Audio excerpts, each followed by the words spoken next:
reach net zero, countries around the globe are massively scaling up renewable energy technologies. At the same time, demand for critical raw materials is rising.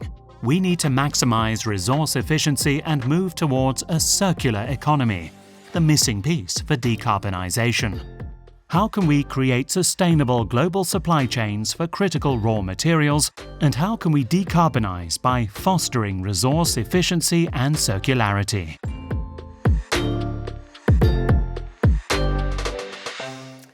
Welcome back, everyone. It is great to have you with us, both here in the room and online. In the room, we're a little thin at the moment. This is one of those things, as the day gets longer, people tend to spend ever longer at the coffee and tea bars, but hopefully they will be rejoining us, and certainly we're very glad to have our online audience with us. Thank you so much to all of you out there. And this is our final Weltsaal panel at BETD 2023. And we've heard a lot over the past few days about the massive renewable ramp-up that's coming, and that is very good news, of course. Yet new installations ultimately also mean new waste. And to cite just one study by IRENA, by the International Renewable Energy Agency, we are likely to see worldwide solar PV waste go from 4 million tons in 2030 to 50 times that amount by 2050. In fact, in less than 20 years, annual solar PV waste will exceed new installations. That may sound like not so good news, but it can be, actually, because the potential value of these materials, if recycled, is enormous. $8.8 billion US, according to that IRENA study. And the materials we're talking about include critical minerals, some of which are scarce or concentrated in one place. Which means that integrating circularity into the energy transition can help promote not only environmental sustainability and social justice, as we have also been talking about in many of our panels, but also energy security for resource-scarce regions. Yet so far, very few countries and regions have put a circularity framework in place.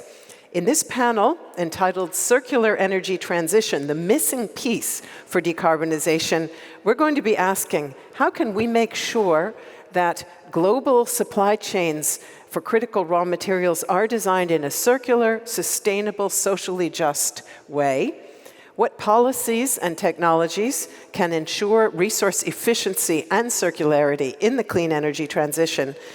And it is a great pleasure to introduce the very high-ranking and outstanding speakers who will explore those issues with us. As always, I will keep it short to maximize our time for discussion. And Anne-Marie Kemmel is State Secretary to Finland's Minister of Economic Affairs and Employment, and also State Secretary in the Finnish Ministry of Agriculture and Forestry. Yves Kitumba Lubada is Director of the Cabinet at the Ministry of Environment and Sustainable Development in the Democratic Republic of the Congo, and he will be speaking French later on in our discussion. And so if you want a translation, ladies and gentlemen, please do use our headsets. I am also very pleased to welcome Jaime Luyo Kwong. He is Vice Minister of Electricity for Peru. Welcome to you. And I am very pleased that to my left is seated Rahmat Kaimuddin. He is Deputy Minister of the Coordinating Ministry for Maritime Affairs and Investment of Indonesia and lead for the Indonesian Just Energy Transition Partnership, which we have been talking about quite a bit over the course of the last 2 days. And finally, a pleasure to welcome Inge Hofkens. She is Chief Operating Officer Multi-Metal Recycling at the global metals supplier Aurubis AG, which is also one of the world's largest copper recyclers. And finally, and we see her there on the screen, it is a pleasure to have with us, joining us remotely, Manfele Ramfele. She is co-president of the Club of Rome, which many of you will know was the publisher of the Limits to Growth report in 1972. She is also co-founder of Reimagine SA and chair of the Tutu IP Trust. It's really wonderful that you could be with us, co-president Ramfele. And as always, dear ladies and gentlemen, we want to sample the wisdom of the crowd in this final panel. So please answer our multiple choice question on Slido, and we will get it up on the screen in just a moment. And our question is, what is the most effective measure to use the Earth's limited resources in a sustainable manner? And our first choice is incentivize and implement circular economy practices in business and industry. Second choice, raise consumer awareness to reduce consumption. Third choice, foster localized and circular supply chains wherever possible. And we'll let everybody continue voting on that for a while and then come back to take a look at the result a little bit later on. So let's begin now with the first round of discussion, and I will start, if I may, with State Secretary Kemel. Finland is a global circular economy pioneer. I said that not that many countries and jurisdictions have circular economy legislation and plans in place, but you do. You adopted a national roadmap for circularity, and you are aspiring to, quote unquote, end all waste by 2050, all waste. What can we learn from you? Can you share some of your best practices? It's on. Okay, it's very, very honored to be here and with that excellent panel here today. So thank you for having me here. And as you said at first, it's a very complex question when we are talking about raw materials and green transition and circularity, circular economy. And I think that we need some kind of common approach. We can't just rely on one thing. I think that most important thing is that we have a strategic target, strategic aim. And I think that as Finland is a very small country, as you well know, it's very important that you have common approach, cooperation between government and industries.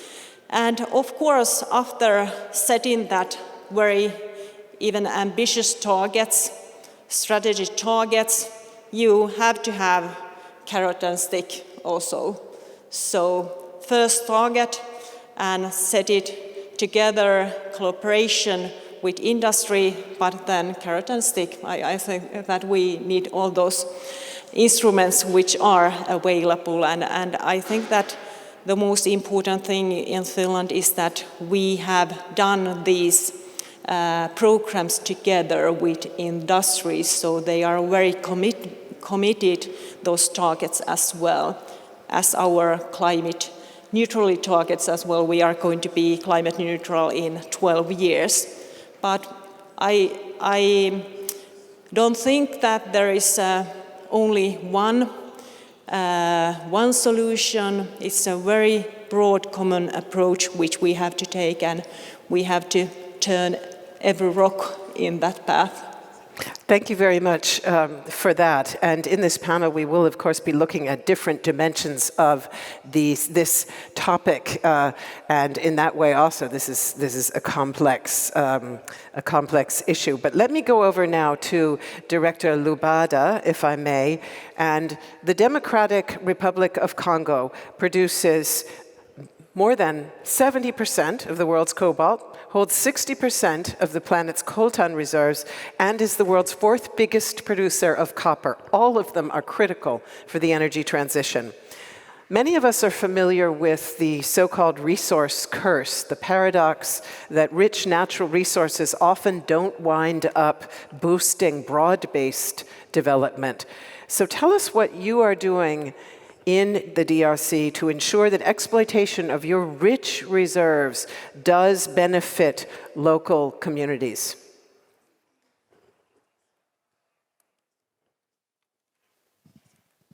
Merci beaucoup pour la question. D'abord, le gouvernement de la République démocratique que je représente remercie la République fédérale d'Allemagne à travers le... So, thank you very much. My country would like to thank Germany for the opportunity to have an exchange on this important question here today. We have to think about it together. We need to think about the factors that are required for an energy transition that is efficient. And we need to transfer the challenges into opportunities. Regarding your questions and the minerals, the resources, and their benefits for the population, well, we consider the environmental principles, the Democratic Republic of Congo. We need and have already initiated some reforms, a tax reform, for example, to ensure that the country can actually benefit from the exploitation of these valuable resources. Secondly, we think that we need to renegotiate all the contracts that we have that are not to our benefit. And we also want to have a local transformation. And instead of exporting our resources, using them locally. And it's about a better distribution of the profits. The material is often critical, and we need to consider the local population, especially the communities in the mining areas. Social clauses need to be included in the contracts, and we need to put these demands into international legal text as well. When it comes to sticking to environmental standards and social standards, our country has undertaken some efforts. We want to have an environmental governance, especially with regard to the mining activities, and we want to improve compliance with the existing environmental laws and their monitoring. I'm now talking to you and the leadership of the president. We are doing a lot to suppress violence and corruption. Every time things are done that are not to the benefit of the population, that is an issue for us. It's very important to create partnerships with developed countries that have the necessary technology. We have the resources, and this exchange would then allow us or our population not only to have access to the profits of the resources, but it would also lower the social pressures. There would be fewer conflicts in the area with mining activities. So the big motto, if I'm trying to answer to that question, is that's the big picture. But for us, the most important thing is to have balanced partnerships. Later on as well. Let me go now to Vice Minister Liu Kwong. Peru is the second largest producer, exporter of copper in the world, and copper, of course, is often termed the metal for electrification. How do you see Peru's role in global supply chains for critical raw materials and minerals, and how are you endeavoring to ensure that these supply chains are environmentally and socially sustainable?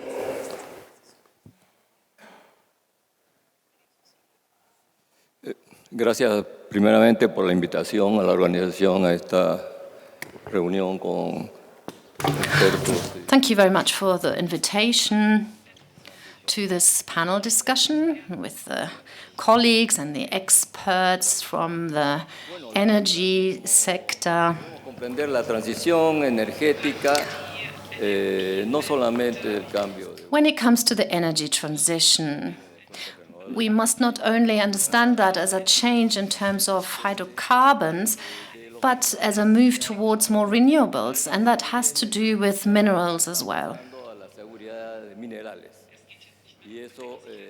So it's not only about energy security, but about mineral security too. And it's really important to consider that as part of the energy transition. Peru, as you said, has a long history when it comes to the exploitation of minerals, not just copper, but also silver, gold, zinc, and others. And that is an important pillar of our national economy.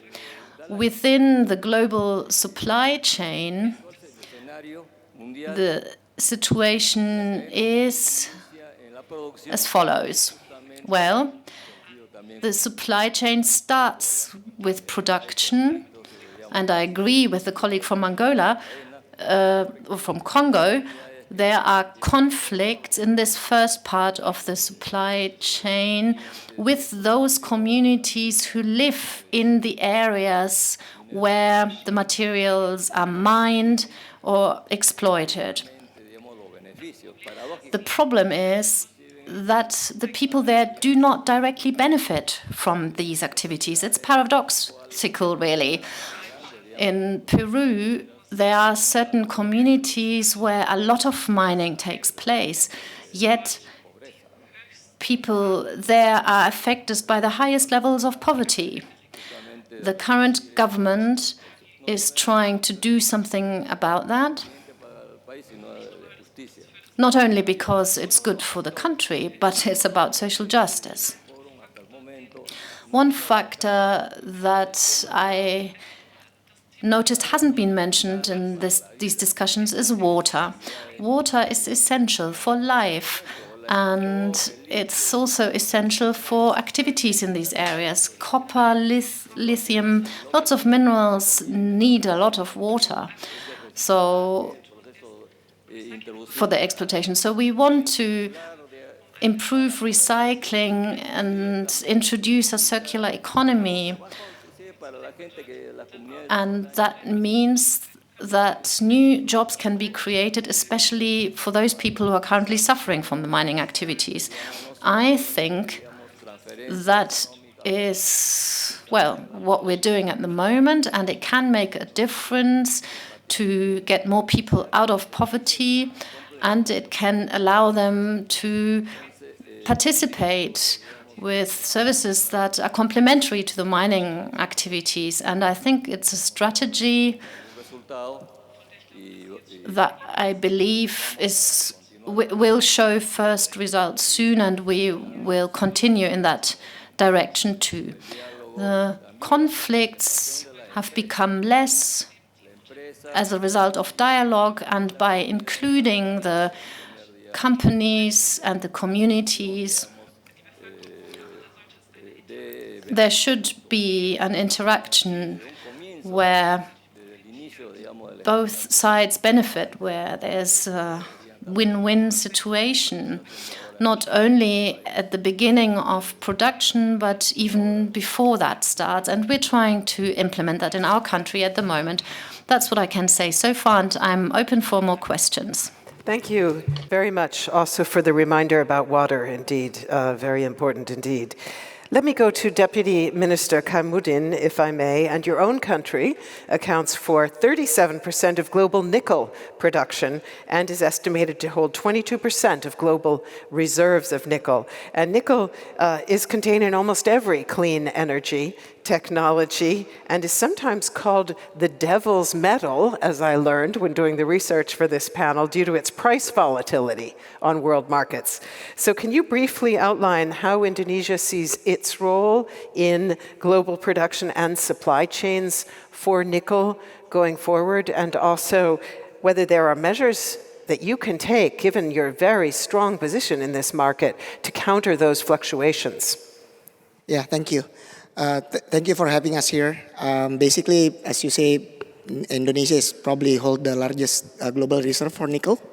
And as you know, green energy electrification is increasing.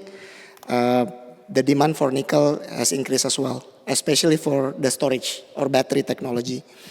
For us in Indonesia, what we try to do is to encourage more investment in this area, similar to what our colleagues in Congo and Peru said, that we need to ensure that this operation, mining, starting from mining, is done in a socially just way.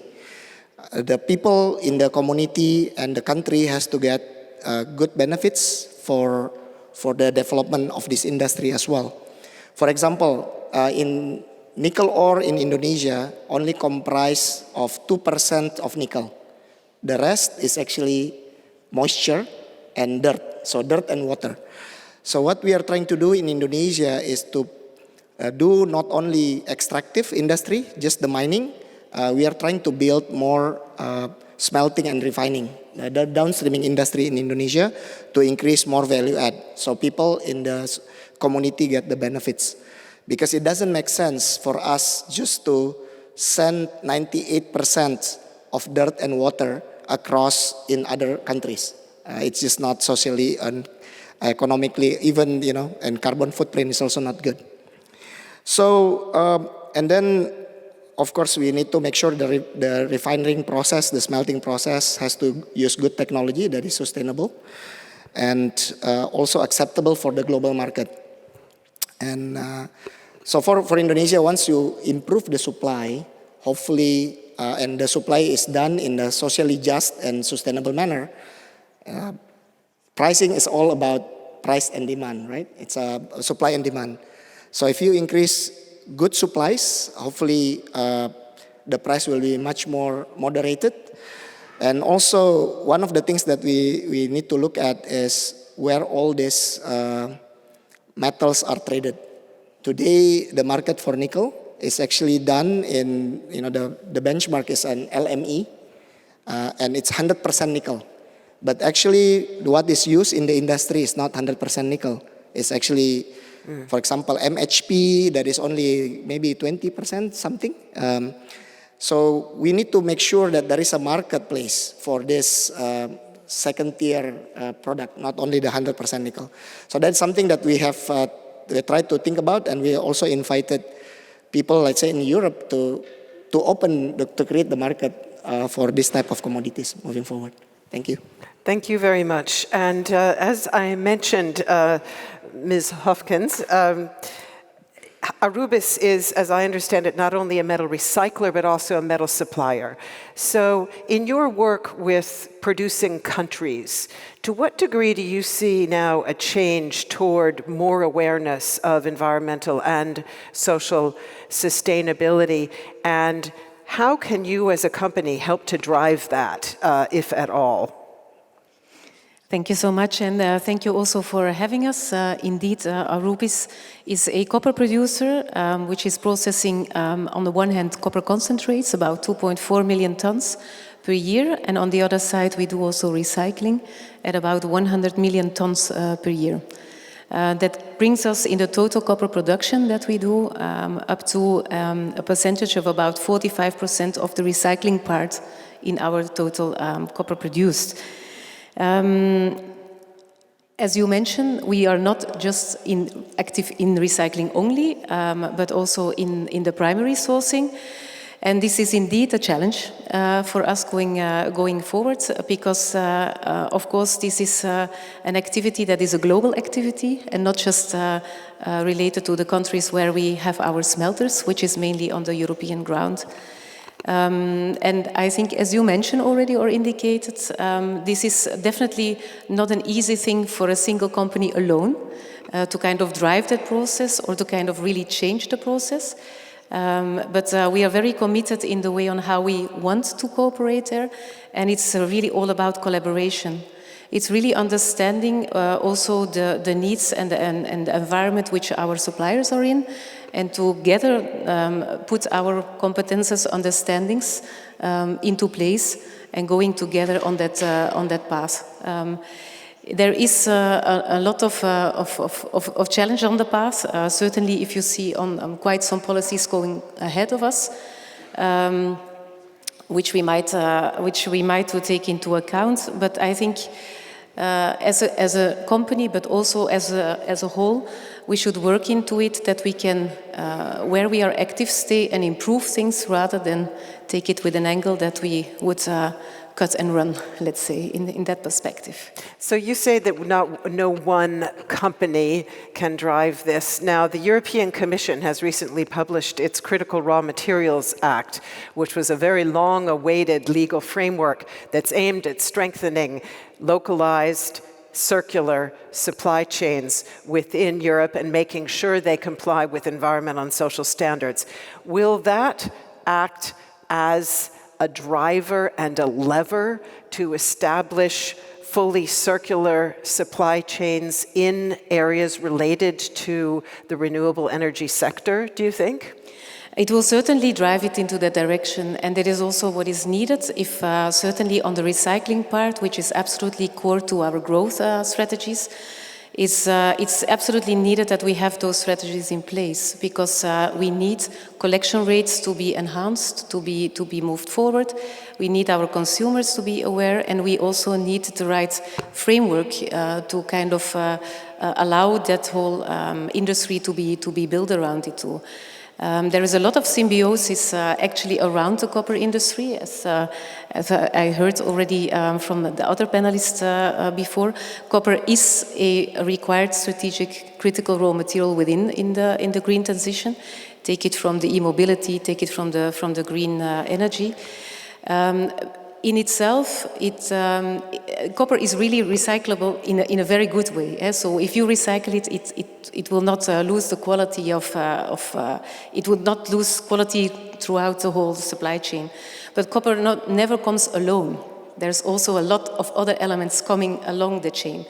And it's those elements that are also determining which ways are the best ways actually to catch the copper, on one hand. On the other hand, I think copper is also benchmarked on a global market. It is having a copper price, which is priced for on a global scale. But all the rest of the costs and the potential we have behind is very much linked to local activities and local dynamics. And that is really a challenge that we see. And in order to get that crossed, I think we have seen energy prices exploding over the last year and a half. In order to make all those recycling technologies possible and feasible and to have it pushed in the right direction, we need access to affordable and green energy. And that just does not go from overnight. And we are going to come back to the recycling and circularity piece of this in a moment. But let me go now to Dr. Mamphela Ramphele, and thank you for waiting very patiently there. 50 years after the limits to growth, it is clear how foresighted the warning of planetary exhaustion was back then.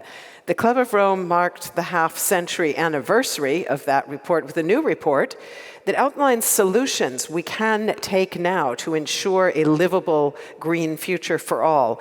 How does circularity figure into that? Thank you very much for having me. Circularity has to be looked at in broader terms than just the individual minerals that my panel colleagues have been talking about. Circularity requires a mindset that understands the interconnectedness and interrelationships between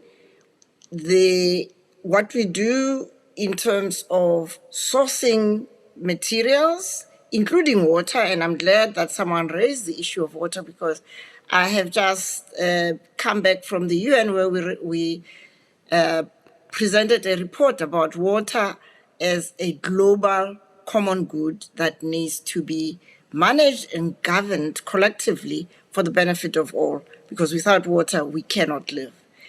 Many of the materials we are talking about, the minerals and the pollutions that they cause or that are around their production, whether secondary or primary, are implicated in the issue of water. Water is a common need for all of life. And so without water, we cannot do many of the primary mining, the secondary recycling, and of course, we're also talking about water in terms of climate change and in terms of biodiversity. So my response to you is that our assessment, which, as you were saying, we did last year at the 50th anniversary, indicates that the most important change that needs to happen in the world is mindset change. All of us need to be prepared to look at things differently. First, that we are interconnected and interdependent. And second, that at the rate we are consuming energy, water, and many of the basic necessities we have, it's not sustainable. So renewable energy is not the answer to the whole energy conundrum. We need to do things differently. So the main challenge of matching clean energy with circular economy really rests on our willingness or otherwise of changing the way we relate to energy and many of the elements that we need for the kind of lifestyles that we've got in the world today. Thank you very much for that. And that's a very good bridge to looking at the results of the audience poll we did earlier, because in a way we asked about changing attitudes. It's kind of the second option on our list. So our question was, what is the most effective measure to use the Earth's limited resources more sustainably? And 62% of those polled said incentivize and implement circular economy practices in business and industry. Nearly 20% did say raise consumer awareness to reduce consumption. I think what we just heard from Mamphela Ramphela went beyond that. Of course, she's talking about a change of consciousness across all sectors. Citizens, world citizens, essentially, but still, consumers are among them. And finally, the third choice, just about the same number, 19% say foster localized and circular supply chains wherever possible. I will now go back to the panel. You're welcome to comment on that result if you like, but I also have additional questions that I will put to you, if I may. And I will start with you, if I may, Mr. Lubada. And the Democratic Republic of the Congo is rich not only in minerals, but also in renewables potential, not only hydropower, but also solar, wind, geothermal, biomass, you name it. Yet today, just 19% of the DRC's 108 million people have access to electricity, just 19%. Our poll asked about raising awareness to reduce consumption, but clearly one of your first tasks is to boost access to electricity. So how is the DRC planning to ramp up renewables in order to broaden access, and could localized supply, again, we had a question about localized supply chains, could localized supply with off-grid solutions be an answer?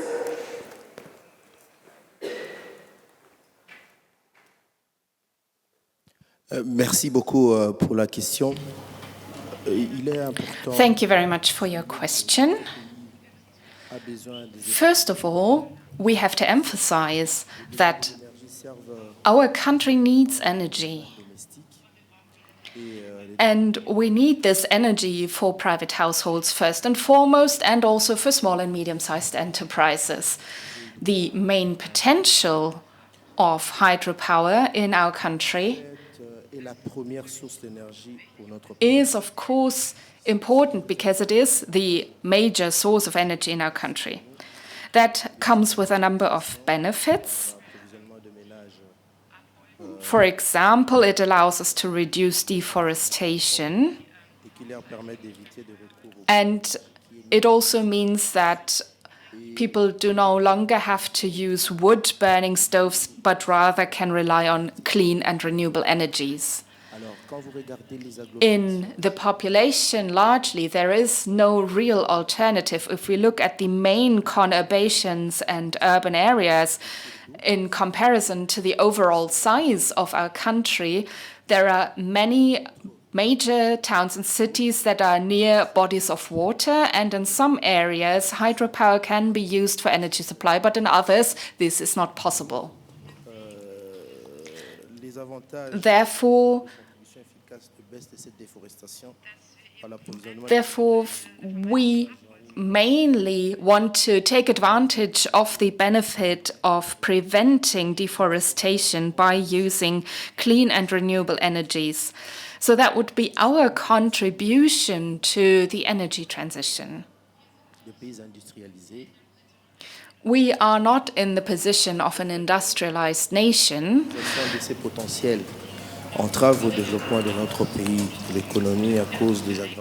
And the too low level of utilization of the potential that we actually have prevents the economic development of our country and also prevents us from countering the population pressure.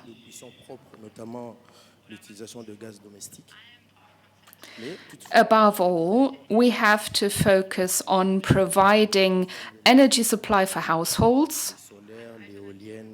And in this area, we also have to consider alternatives such as wind and solar.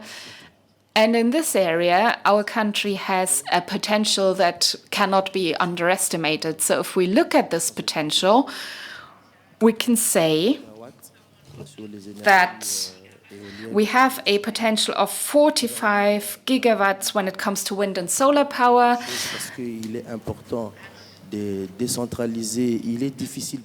And our government is using this as a starting point for new strategies, but it is difficult to find any efficient approach and to establish the use of renewable energies in all regions of our countries. Nevertheless, the government launched a program which is intended to enable remote rural populations to use clean energy in order to relieve the pressure on environment, and that is what we see as our contribution to combating climate change and to the energy transition. Clean energy as a driver of a more sustainable supply chain in the mineral sector. Mining, of course, is the dominant sector of the Peruvian economy. It accounts for 64% of your exports, and it's also the hungriest sector when it comes to consumption of energy, accounting for 56% of all energy demand. So my question to you would be, can expansion of renewables offer a way to essentially achieve multiple goals at the same time, decarbonizing the mining industry to make it more sustainable and to make supply chains more sustainable, and at the same time ensuring the ongoing affordability of your exports? Because I think often the perception is that if you make supply chains more socially and environmentally sustainable, you also make the goods that you're supplying more expensive. Gracias por la pregunta. Vamos a empezar un poco explicando. Nosotros tenemos una evaluación del potencial solar. Thank you. Let me go into a bit more detail. So we have 600 to 900,000 megawatts of solar power. Wind power is about 20,000 megawatt, and hydropower is about 70,000 megawatt. So the question that we're all asking ourselves, and I guess you would have a response to that too, but how many percent of this potential will actually be used? At the moment, we're only using 4%, so the potential is huge. Bueno, continúo. Entonces, y las renovables, justamente.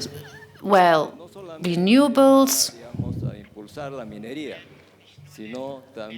will not only be an incentive for or make a change in mining, but also in other areas of activities, including the social activities. Why is that the case? Well, the reason is that at the moment we are busy in the parliament to adopt an initiative about the Peruvian electricity market, so that energies, wind, solar and biomass can be integrated into the matrix at the same level as other energy sources.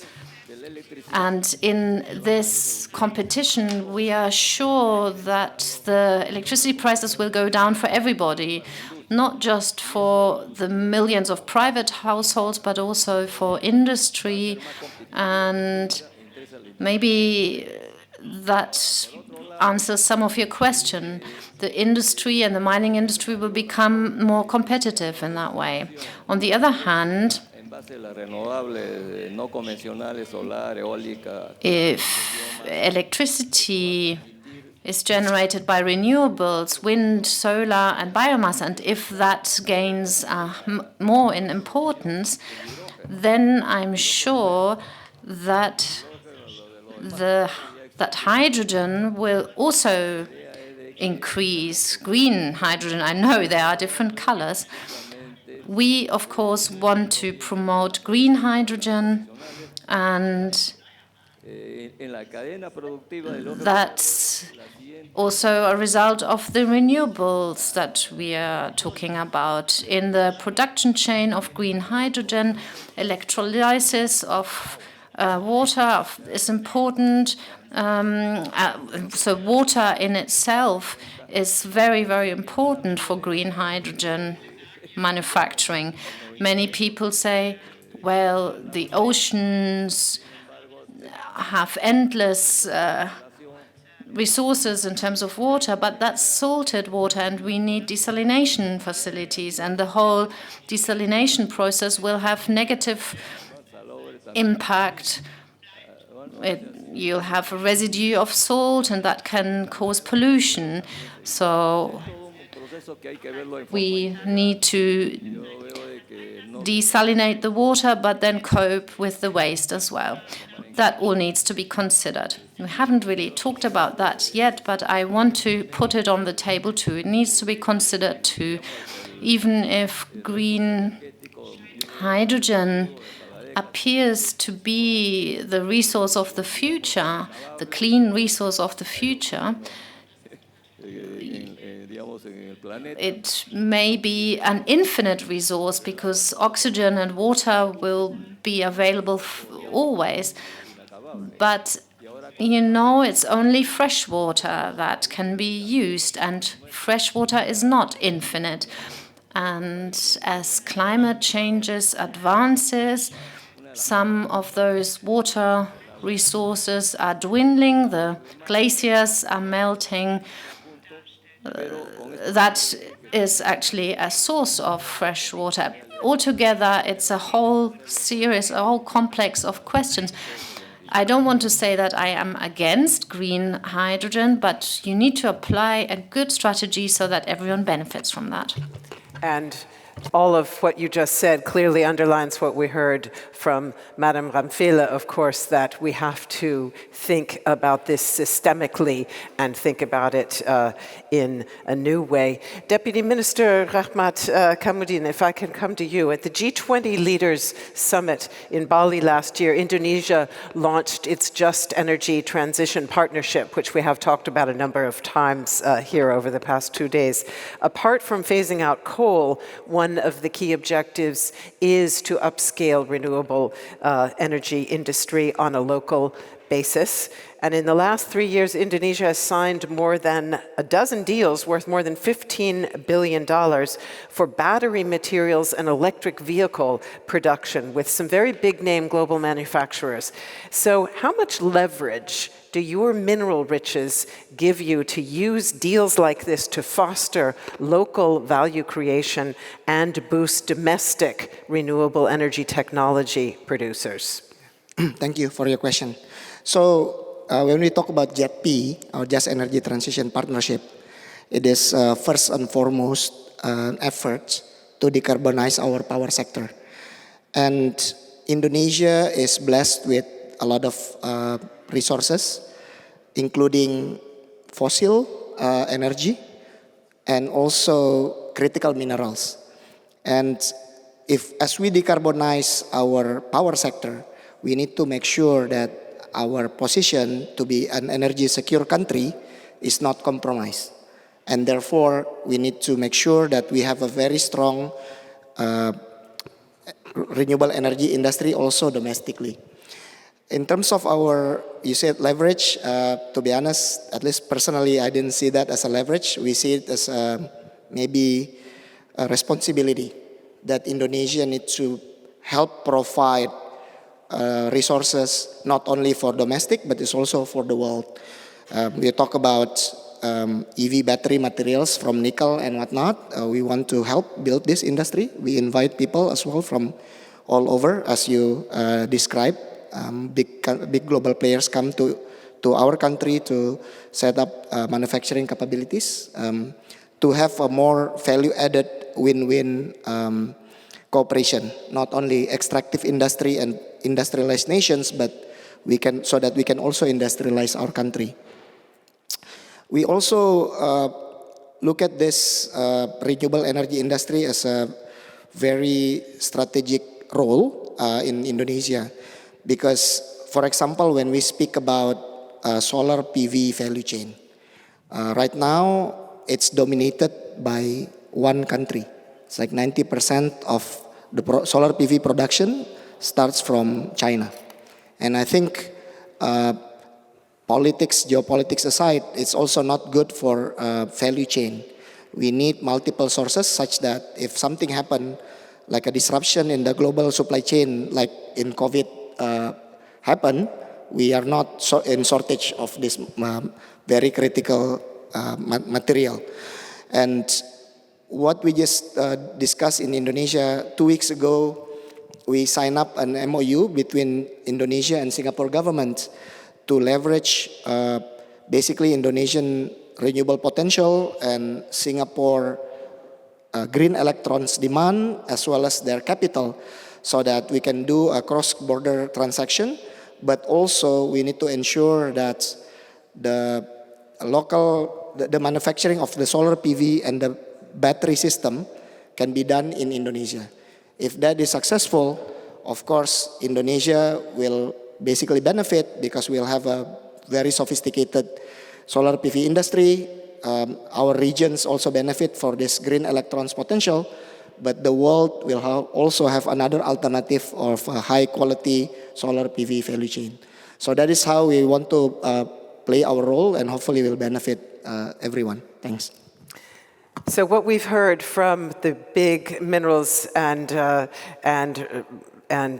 metals producers here with us today is clearly that renewable energy does have a role to play in helping you make these supply chains more sustainable. Now I'd like to come back to the recycling and circularity piece, because that sustainability, if we really think systemically, ultimately also rests on recycling and essentially building into the design of the renewable energy installations circularity.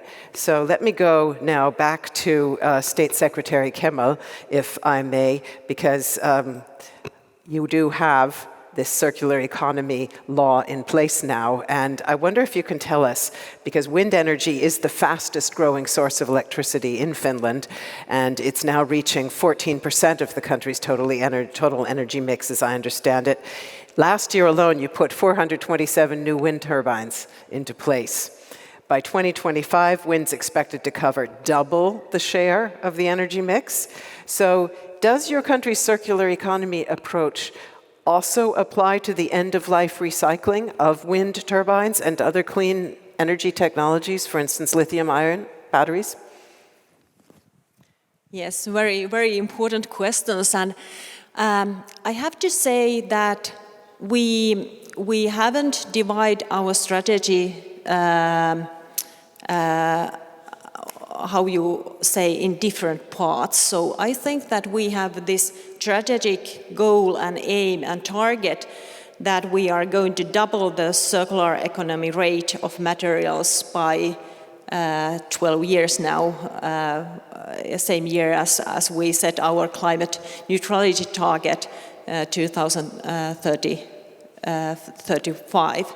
So I think we are thinking that we have to use that concerns all the materials, raw materials and materials which are in use already. So we think that, of course, we have to find way to use that also material which is also in use nowadays. And I think that the industry has to find those solutions for that, because I think that government can set the targets and we can do that with cooperation with industry, but they have to find the way. And for example, to give one example how we can foster that, for example, in Finland we have set a waste tax, and we levy that tax from the materials that are recyclable, but industry doesn't do that. So if there are materials that basically can be recycled, so you have to pay taxes for that waste, and if you are not doing that. So I think that these are the measures which we have to think if there is a room for, if there is need for this approach as well. But we have set very clear target, and we are very confident that we are going to aim that. Yes. Our poll, of course, had the word incentivize in it, and a tax is also a form of incentive or disincentive, and particularly in the area of designing for circularity, because that's absolutely key, isn't it? Let me go to, yes, please. Yes, carrot and stick. Let me go to Arubis, because you talked about the role of the private sector here. And in fact, Arubis launched a pilot plant in Hamburg for a lithium-ion battery recycling process. And in the company's annual meeting a month ago, your CEO reported very promising results for this pilot plant. Your company succeeded in extracting more than 95% of the valuable metals that were contained in the batteries, including lithium. Do you think we're witnessing the dawn of a multi-billion euro market in end-of-life recycling for clean energy technologies? And what challenges have to be met to scale up circularity effectively? I think for your question, whether that is the dawn, maybe too early to say as an individual company, but surely a huge opportunity there, I think. And absolutely what you said before in terms of the design for recyclability is a very important one, because things are getting together and connected together, and the increased complexity of materials coming back to the market is absolutely there. So to find the right technology and to find the right way also to make a sustainable case of it, to actually then also invest in technology is often easier on paper than it is in reality. With the current example that you're bringing up on battery recycling, we are stepping in a very particular niche where we have the competence for, where we believe that we can add as a pyrometallurgical competence, and are really looking there to kind of feature that particular competence in that part. But recycling is so much more than just a particular part, left and right. You have to see it really in the whole chain of how can we collect, how can we get the things together, what is then the next step we need to do, and where do you step in the process and where do you not step in the process yet. And that is with a quick change of a lot of design currently going on. It is that what really makes your decision going forward to understand what is the right time to step in and the right time to actually implement your case. But it is exactly the case that we have a very good result so far. We are going in the next phase of this recycling process and are very keen to find the right spot there to step in. Yeah. Thank you very much. And let me go back now to Dr. Ramphele, co-president of the Club of Rome, for a last word on this panel, if I may.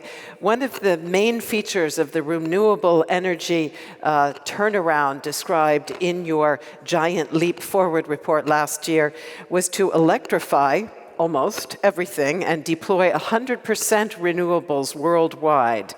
So with demand for critical raw materials and minerals rising, how would you say we can most effectively embed justice and environmental protection in the massive deployment of clean energy? I think in the first place is to understand that what we call clean energy is not as clean as we would like to believe. And so the giant effort that will be needed to electrify all homes and all corners of the world will only happen if we collaborate. I listened very carefully to my colleague from the Congo about the need for partnerships. And I think there is a bigger issue here about the need for just transition partnerships to go beyond just energy. Energy is an element, but we need to put in water. We need to put in the issue of land. Land all over the world is scarred and wounded by mining. And so, yes, at the Club of Rome, we are advocating for bolder and more ambitious goals, but we want to make sure that we do not have worsening of the existing situation, because as someone mentioned on the panel, green hydrogen is not as green as we believe it to be.